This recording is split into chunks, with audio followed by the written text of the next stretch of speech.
Teacher, UAE's biggest classroom.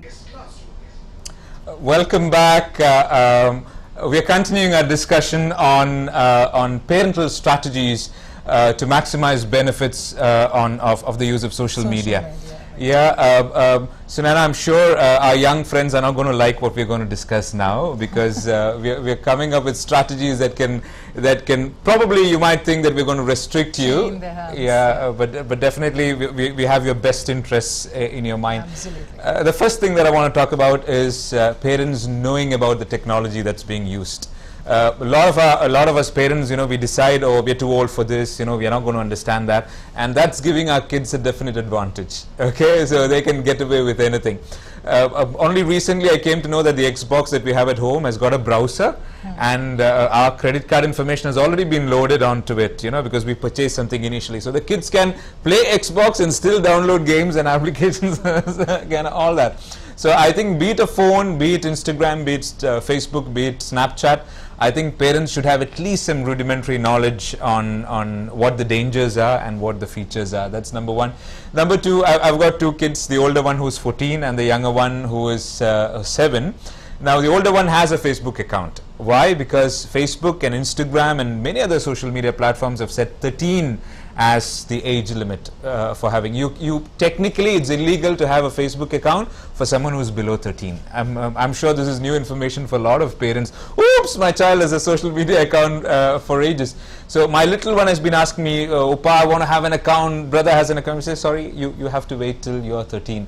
Because even in the West, they acknowledge that the child has to be mature enough to understand what responsible browsing is. Now, when you say that Facebook or Instagram doesn't limit you, you can always fake your age. Okay. Yes, I was just thinking about that. Exactly. You can say that you're 14 years old and you can still open an account. But I think parents should know whether the children have an account and should stop them. Another most important thing, some of you might say, is that practical? Well, you have to make it practical if you want to keep children away from dangers. If your child has a Facebook account, you should have a Facebook account as well. If your child has an Instagram account, you should have an Instagram account as well. And you should definitely be your child's friend. Okay, and you should definitely follow your child, especially on Instagram, to know what's happening. You needn't use it extensively, but once in a while you should at least be logging in and seeing what's happening. Now, we had recommended this to a couple of our friends, and you know what the young guys did? Parents, be wary of this.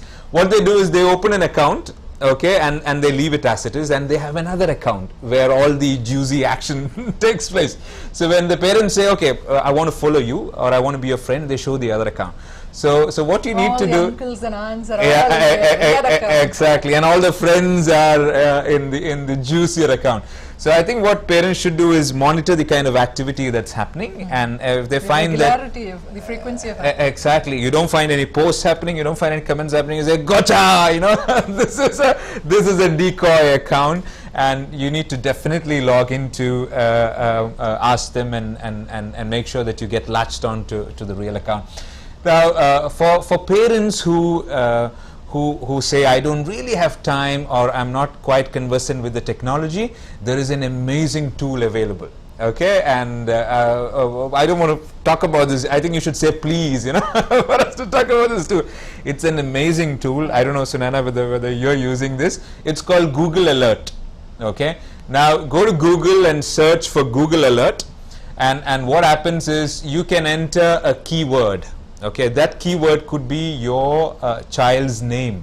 Okay, for example, if you enter Dr. Sunaina Iqbal, provided I have a Gmail account, if I have a Gmail account, what happens is I can set whether I want the alerts in 1 week or whether I want the alerts every day. Okay, choose to have it once a week, and every time your child's name or Dr. Sunaina Iqbal's name is mentioned anywhere in the big bad world of the internet, www, you are notified. Okay, yeah, it could be in a hashtag, it could be in a Facebook feed, it could be on Instagram, it could be on a blog. You get an extensive report, and it's completely free. Okay, if you take away only one thing from this session, please take this away. Okay, go into Google Alerts and create an alert for your child's name. Just because you mentioned this, what do you think about the surveillance softwares? How far are they effective? I hope I didn't sound as if I was endorsing a surveillance software. There are a lot of surveillance softwares available. Net Nanny. You've got a PC. You've got a phone guard, a phone cop. There are so many apps available. What it does is, number one, it restricts your child's phone or your child's PC from accessing certain websites, and it also gives you a report on what is being done. But the problem is that kids are definitely much more smart. I'm sure while we are mentioning this, the little ones who are watching would be laughing inside. I can beat his hands down. Exactly. I don't want to mention the names of the cracks or the hacks, and because it's not legal. But please, parents, understand that these kind of applications exist, and our kids are pretty conversant with them. So you try to put up a block, they'll definitely find ways to get over it. So using surveillance software, I wouldn't endorse that to not be effective. Exactly as a very effective tool, but there are different ways to do it. Google Alert is definitely one way to do it, and the kids. There's no other way, no way that they can get around with that? No, because Google practically owns 60 to 70% of the internet, with Gmail and Facebook. So with the whole Android technology, so anytime your name is mentioned, Big Uncle Google is watching, and then it passes it on to you, which is very, very useful. Yeah. Right. And what about the responsible browsing? You had mentioned it right now. Yeah, Sunana, I think it's a very important topic. It's a very important concept. So, how do you reach the level of responsible browsing? How can you teach your kids to be responsible browsers? How do you get them to buy the concept? Exactly. Yeah, I think the first thing that you need to tell them is that what is posted online remains online. Okay. As human resource professionals, let me share with you now, when somebody is about to be recruited. There was a recent case. What happened is, there was a very plump post which was advertised, and there was this gentleman who came in and who faced a series of interviews, and his CV was quite rich, and he performed quite phenomenally. Everybody was impressed. Oh my God, we were waiting for you all this while. Where were you? That kind of an aura. And the recruitment manager just went home and happened to search for this gentleman on Facebook, and we found that his profile, first of all, was public. Okay, anybody could access his profile, and number two, he had posted photographs of doing certain activities. He had made some comments, some political comments, some communal comments, which did not align with the values of the company. So what happened is, we said sorry, we couldn't take, and that too at the very fag end of the process of recruiting him. So what our children have to realize is that what you put up there, you could probably be cracking a joke, or trying to get the better of somebody else, or it might be something which is done very impulsively. But please don't put anything that you don't want your parents, your elders, your teachers and your friends to see. I know for as a mother, Sunana, I know that you extensively look at your sons. He's a teenager. He's a very responsible browser, uses Facebook quite responsibly, but still at times you step in. Yeah, you step in and you tell him you should not be liking this particular page, you should not be liking this particular group. I think parents are often told about the physical position of your PC, where it should be kept in an open room, in your living room, rather than in a bedroom where the child can be alone and browse. But apart from the physical position of the PC, I think certain homes have the ground rule that the password is known to everyone in the family. Very true. Very true. The fathers, mothers, or the children's passwords are known to each other in the family. So what happens is the child knows that at any point of time, the parents can access his phone, his WhatsApp messages, his Facebook page.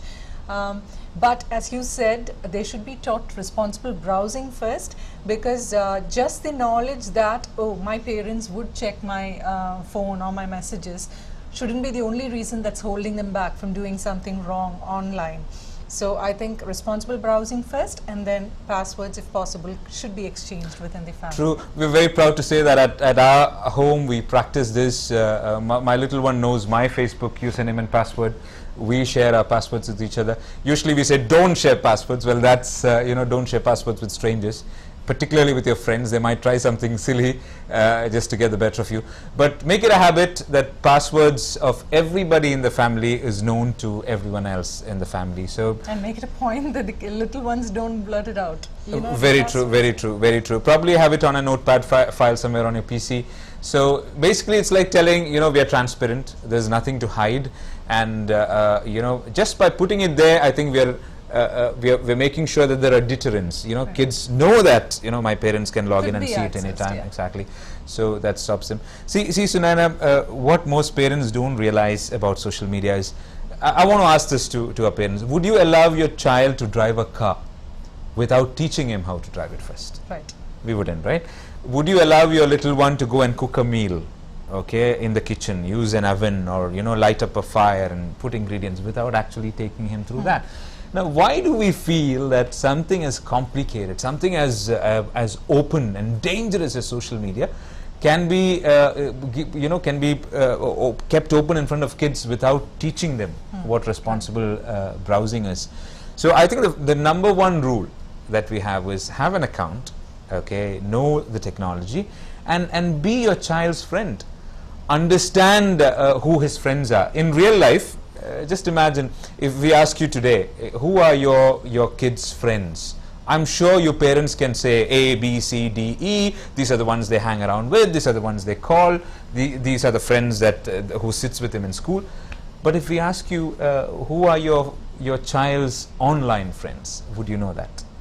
Yeah, they themselves might not know who their friends are. Exactly. Now that's something that we are coming to. I think we should really tell our children to only accept friend requests from real people that they know. They have met. Exactly. Yes. Real people that they know. If it could be just a fancy name with a photograph coming up there, but you really don't know who the person is, unless and until click on it, know who the mutual friends are, see what he's been posting, and only then accept it. If that's a person you do not know, please do not. That could be a number one rule in your guideline. Yeah, even for adults. Exactly. So that you don't get into trouble. Very true.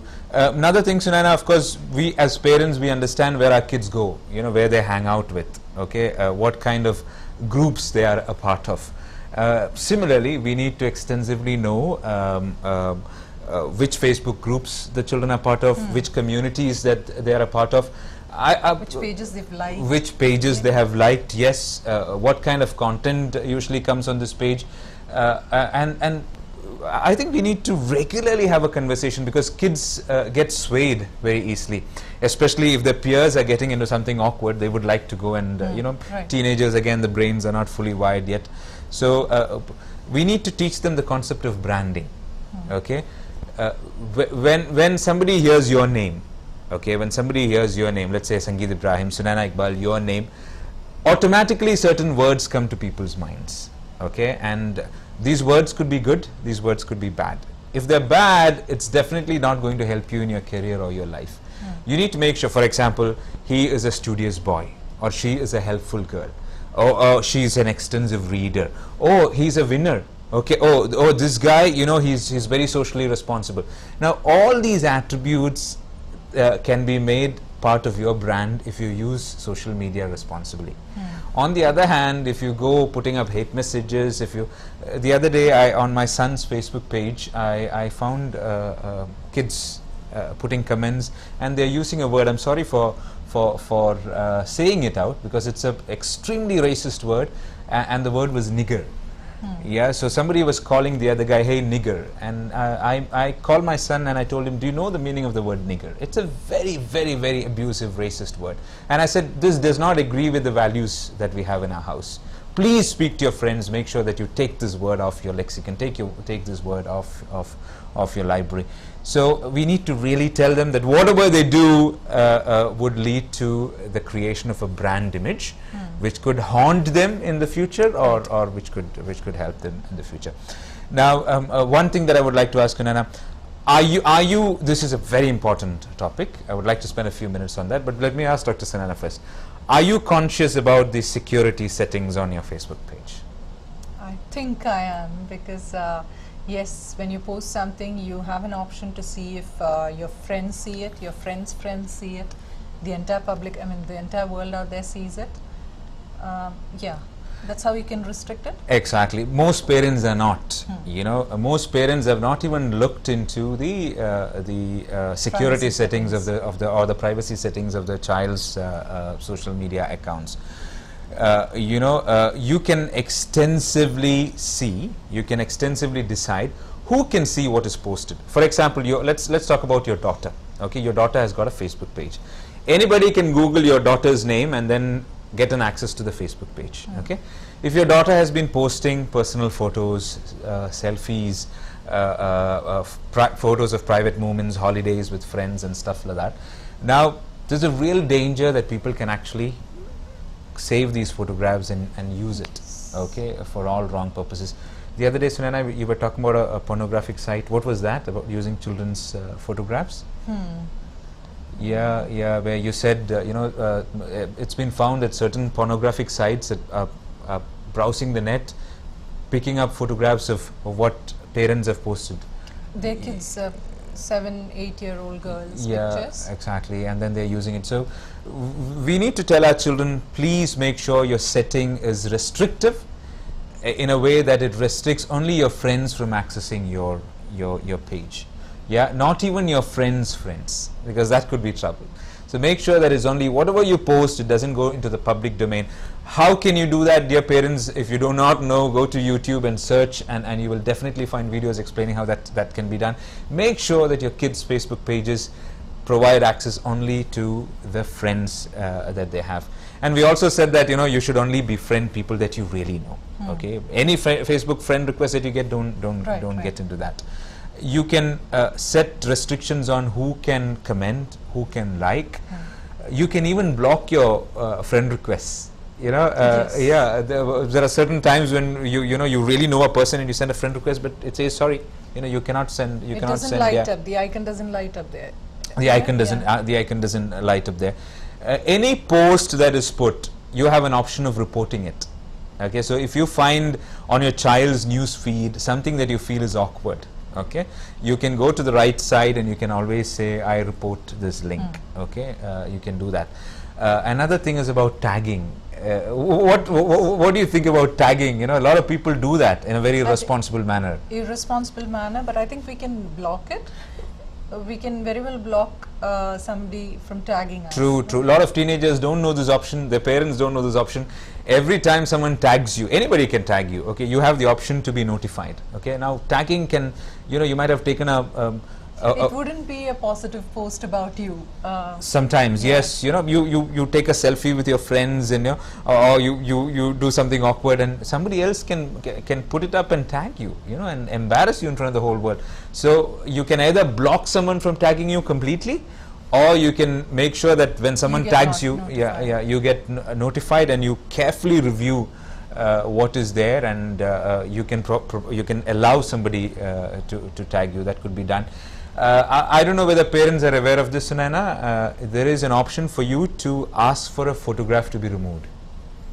Yeah, it's not just about reporting a link. There is a form. If you go to the Facebook friend help center, and you find that this guy has posted a photograph, maybe Of himself?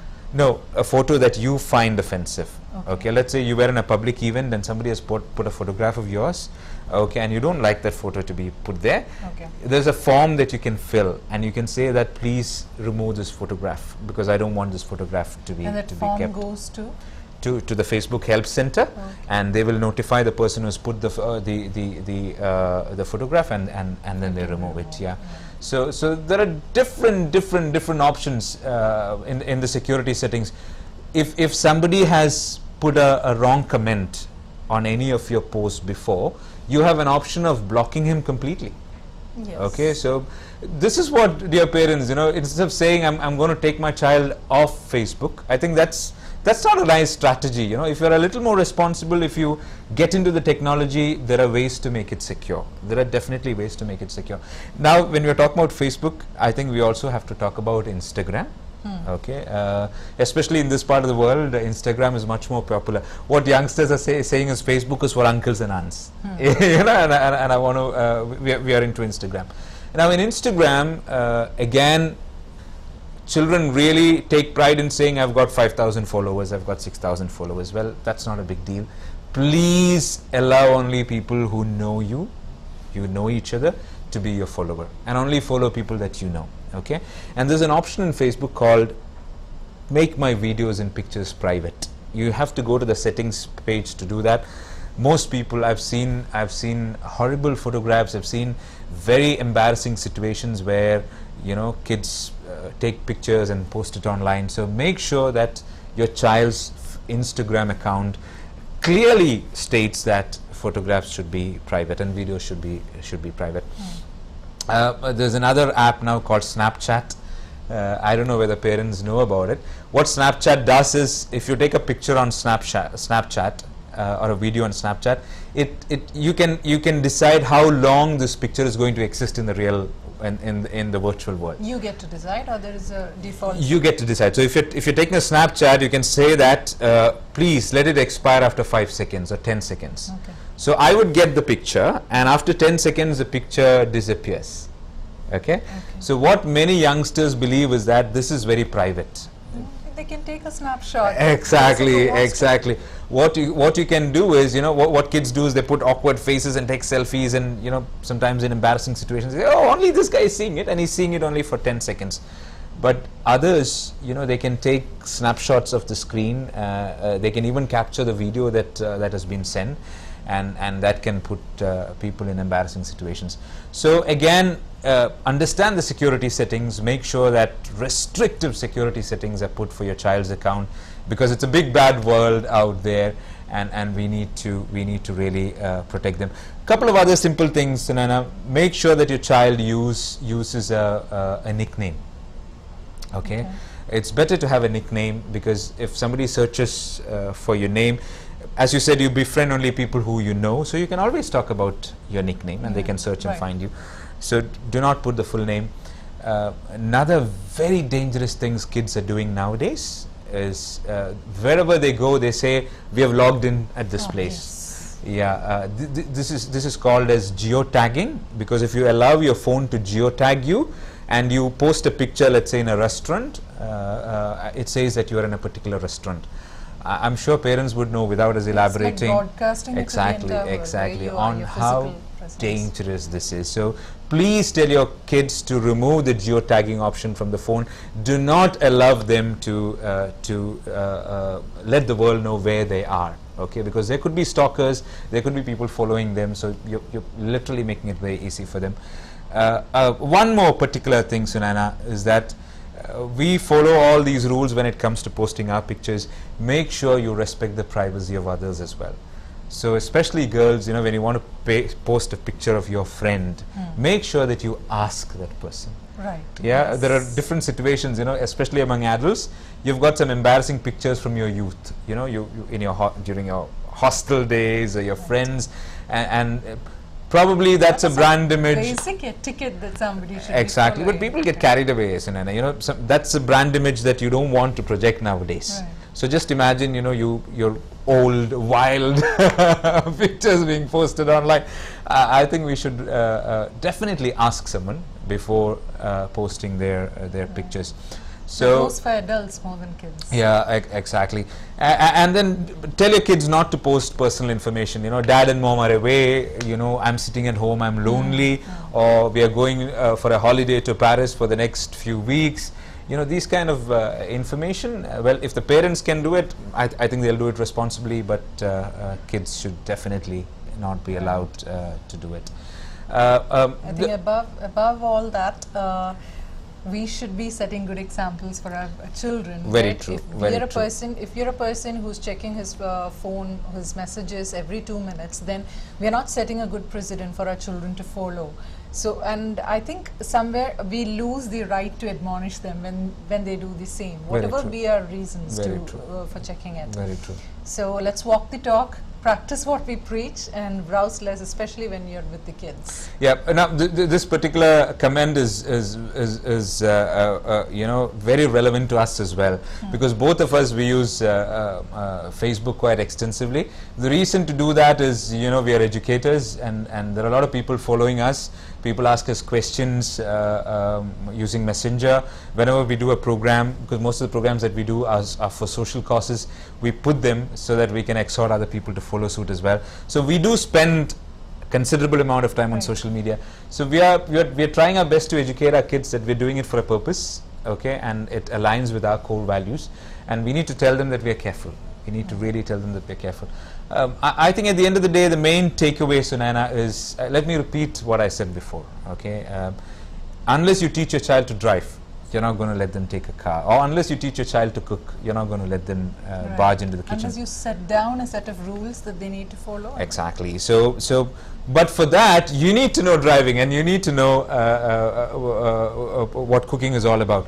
So you have to know the technology, you have to know the system, you have to have an account. You cannot fight the system by staying out of it. Right. A lot of parents tell us, my kids are on social media, blah, blah, blah, and then I tell them, are you on social media? No. I said, then you've lost half the battle. You've really, really lost half the battle. So I would like to put it all together in terms of certain ground rules that we have. So allow me to read those ground rules out to you. We need to make sure that our kids follow these ground rules. We'll also show them to you on a video. I think the first thing is, we need to tell our children, we need to make our children state this, you know, or even write it down. That's a good way of getting commitment. I'll never download apps, or I'll never download groups, or I'll never join Facebook groups without informing my parents. That's one thing. I'll never share personal details and confidential information. I'll never share inappropriate pictures and videos. I'll not share my password with anyone else other than my parents. If I receive an upsetting message, I'll definitely inform my parents. If I'm bullied, I'll inform my parents.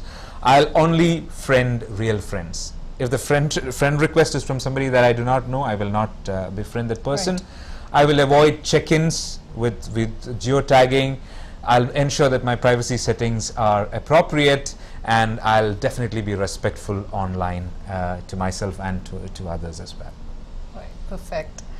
Shall we have a quick summary video of what we discussed today? Okay, sure. I request the studio to play the summary video of what we discussed today.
If we may summarize what we discussed in the last two episodes for the benefit of our viewers, because we are moving on to another topic the next week, is that social media has got a lot of dangers, okay? Because like in real life, even in the virtual world, everybody is not good, everybody is not fair, everybody doesn't have your best interests in mind. So you have to be very careful on who you befriend, who you share information with, and what you portray of yourself on social media as well, because people can use it to your disadvantage. Someone with vested interest can definitely do that. But at the same time, particularly for your kids, a lot of wonderful learning opportunities are available on social media. A lot of wonderful sharing opportunities are there on social media, where you can build relationships, you can develop empathy, and you can clearly weave a loving web of good relationships around using this wonderful platform. And third, we are very proud to see how children have taken to social projects using this platform. Every time we find an alert saying there's a Clean the Beach initiative, or visit thalassemia patients, you find a lot of children extensively joining hands, and then we find photographs. So social media is a great tool to help children develop empathy and work to find some purpose in life and to make themselves useful. But at the same time, I think it's very important that we stay safe. As counselors, as psychologists, we keep hearing stories, really alarming, threatening stories of how lives are damaged, families are broken apart. There are kids whose education are stopped midway because of misadventures on social media. There are people getting into divorces and problems because of this platform. So if you ask us, is it good, is it bad? I think overall I would say it is something which is very good, which has got a lot of dangers lurking in it. We do not want to be judgmental to say it's good or bad. As long as we understand what the pitfalls are, and as long as we make sure that our kids don't fall into these traps, I think we should allow them to use social media extensively. It's subjective, whether it's good or bad. It's subjective, depends on the way you use it and True. you help your child use it. Exactly. So this is what I have for you and the viewers, Sunana. It was great discussing it. All these video links would be available on the NTV site and also on our Facebook site, Destination Success UAE. Would you want to say something about that? Thank you, Doctor, for the valuable inputs and tips. Thank you, Chanchal and Lakshmi at the studio. Viewers, please do send in your comments and feedbacks to our Facebook page, Destination Success UAE. We'll be meeting you, God willing, in 2 weeks' time with a fresh topic. Till then, browse less when you're with your kids, have fun, and have a great week ahead. That's a good farewell message. Have a great week ahead, and do get in touch with us on Facebook.